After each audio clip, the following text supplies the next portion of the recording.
There are so many new lights coming out now that I can't keep up, but in this video I'll be comparing 8 different tube light options to show you what's new out there that might work best for you. Let's jump right in and start with one of the most highly anticipated new releases. These are the new Amaran pixel tubes from Aputure. They come in 1, 2, and 4 foot lengths and are pretty much identical to each other with 2 differences in the 1 foot version. You get all the basic modes plus green magenta tint control so you can dial these lights in to match any other lights in your scene. Like other Aputure lights, you can control these with the unbeatable Sidus Link mobile app, which gives you more advanced features and control. A big selling point for these lights is the pixel support. That gives you independently controllable segments of the lights to create custom looks and more realistic special effects. The build quality on these lights is very good, having metal end caps with 3/8 inch threaded holes on both sides. And both the screen and controls on this light are very snappy and responsive. The 1 foot PT1C has magnets built in directly to the body of the light, while the 2 and 4 foot versions require the included brackets if you want to attach them magnetically. The other difference is that the 2 bigger lights have internal batteries, while the 1 foot version uses 18650 batteries. I did previously post a more extensive review of these lights if you want to check that out too. Overall, the Amaran pixel tubes are a relatively budget-friendly option that set a very high bar for competitors. This is the RGB1 stick light from Neewer, and it's one of the only tube lights that has a non-tubular design. It's bright, the color accuracy is great, and the tint control on this light works very well. It comes with little rubber rings to put on the ends of the light to make them non-slip and non-damaging to surfaces, and it also comes with a grid to control light spill as well as a waterproof bag. There's one beveled edge on these lights so you can set them up at a 45-degree angle on a table or a desktop, but it's kind of precariously balanced when it's like that. If I have it set up like that on my desk and bump into it, it will tip over, so I kind of wish that beveled edge was wider, but overall it's a pretty small deal. Neewer also has a mobile app to control these lights, and it does have some built-in special effects, but like a lot of lights, I wouldn't really put them into the realistic category. The diffusion surface on these lights is 9 inches long, they have 1/4 inch threaded holes on both sides, and they are magnetic. The RGB1 is a solid little tube light that's not really a tube, but if you like the form factor, they're worth checking out. This is the Ulanzi VL110, a mini-sized tube light with one main distinguishing feature. Each of these lights is about 9 inches long, but they have a built-in interlocking system so you can connect multiple lights together to create one longer light. You just unscrew the ring on one light, plug it into the adapter on the other, and twist it to lock it into place. They're also magnetic and have rubber pads to make them non-slip and non-damaging to surfaces. The VL110 has no mobile app control and no tint control, but it is inexpensive. That's important to know because in CCT mode the tint is pretty strong, so I would really only recommend to use these lights in the colored modes. Overall, they are a good choice if the price is right and the connectability of multiple tubes is a useful feature for you.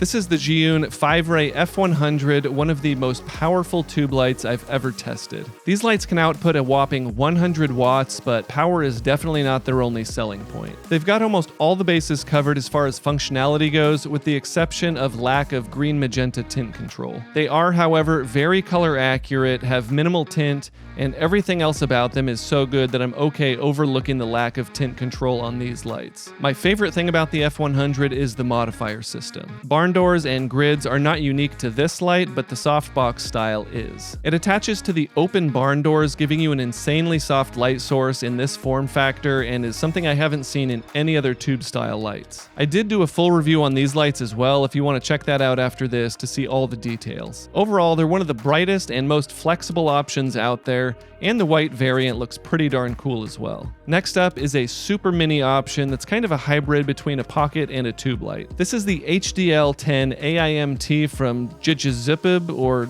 JYJZPB, or I don't really know. What I do know is that I was pleasantly surprised by these little lights. They remind me of the Ulanzi eye light, but that light had pretty bad tint in CCT mode, so it was only really usable in the color modes. This light has significantly better color accuracy to the point where it's one of the better lights that I've ever tested. So it may be from a weird sounding, lesser known brand, but they clearly did something right when sourcing their LEDs. It also has a slightly bigger battery, so it'll run at 100% power for about 2.5 hours. It's tiny and magnetic, and although the special effects aren't anything to write home about, it works very well in CCT and HSI mode, which is about all I would expect from a light in this price range. If you're on a budget and you like the form factor, these are one of the least expensive but most color accurate options out there. This is the Viltrox H18, a double-sided wand-style tube light. It's almost an exact copy of the Godox LC500R, but I'm not saying that like it's a bad thing because it's less than half the price. The build quality is expectedly not as good, but it does come with a carrying case, reversible and removable barn doors, as well as a mini tabletop tripod. Most importantly, Viltrox did not skimp on what matters most, the quality of the light output. In CCT mode, the color accuracy is exceptionally good,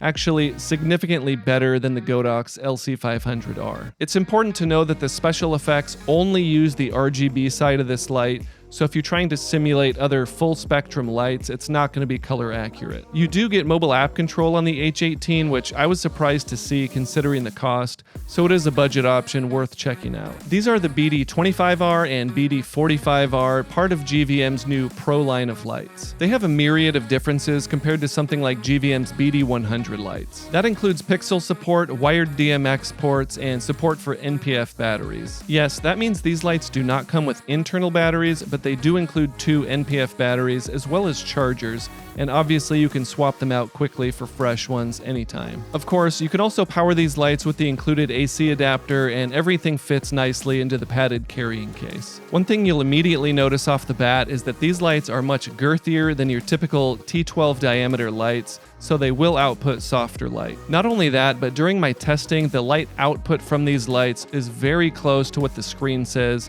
which is not always the case. As you would expect from a Pro series of lights, the build quality on these is much better than your typical GVM lights, and they also have a sliding quick release mount. So that means you can easily slide these into a tripod head or still attach them to any light stand with a 1/4 inch or 3/8 inch threaded adapter. They also have green magenta tint control and mobile app support, which gives you more granular control over these lights, as well as things like custom special effects. GVM also makes really sturdy adapters to attach multiple lights together to create longer lights, or angled adapters to create all kinds of shapes for more creative setups. Overall, I think these lights live up to their Pro name and are definitely worth a look, especially because GVM products go on sale more often than most brands. This is the Sirui Dragon B25R, a bendable panel light that's close enough to a tube light that I wanted to include it in this video as well. These lights don't have any internal batteries and rely on NPF batteries instead, so they can easily be swapped out whenever you need. These lights don't come with batteries, but if you're like me, you have tons of NPF batteries laying around anyways. It also supports AC wall power and mobile app control,